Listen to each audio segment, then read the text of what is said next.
fresh from Severin Films, it is Grizzly. Now, this is something that I've heard a lot about. I think maybe Code Red put out a Blu-ray of this. I don't know. I think Media Blasters had like a double disc DVD back in the day. And if you got that, you get rid of it for this, I do believe. I believe you're going to want this. It looks good transfer-wise. It is an older film, so it does look a little aged in some spots. Maybe some colors are faded here and there. But outside of that, it looks great. And I think like the biggest criticism for Grizzly is that it's basically a Jaws ripoff, which it kind of is. You know, I think there's a featurette on it called Jaws with Claws, which tells you all you need to know about that. So it's a big 15-foot high grizzly bear in the forest killing people while the ranger and his pals, he's got two pals just like the main guy did in Jaws, is running around trying to stop him while the local guy that owns the place doesn't really, you know, seem to be putting as much effort into it as they should, just like Jaws. But it's way more gory than Jaws is. That's one good thing. It's almost like a slasher, but your killer is actually a big giant grizzly bear. And like I think like the basic idea is like the grizzly bear is hooked on women meat, so therefore he wants to kill women. And he does kill quite a few women, but this thing, it doesn't really hold any prisoners because women get killed, kids get killed, animals I think get killed. It's just everything, you know, is up in fair game when it comes to this grizzly bear and his appetite for destruction.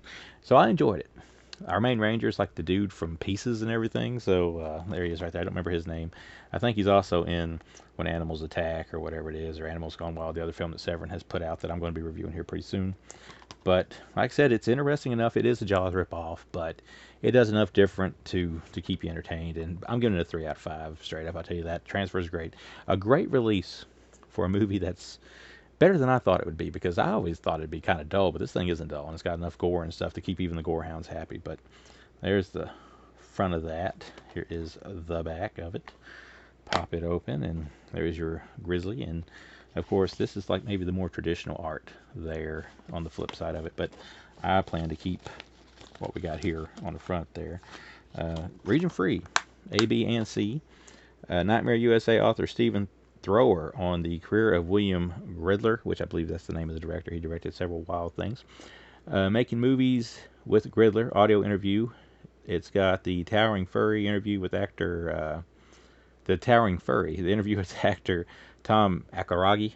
These are, why do I always get these weird names I have to read here on video, and I look at it like an idiot when I do it.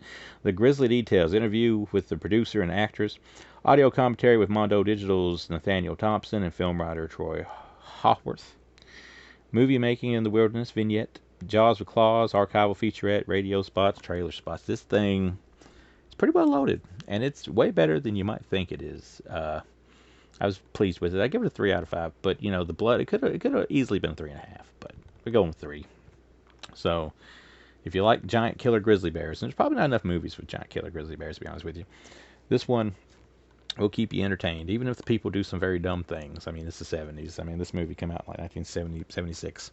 So maybe not the smartest bunch, but it's still pretty entertaining for what it is.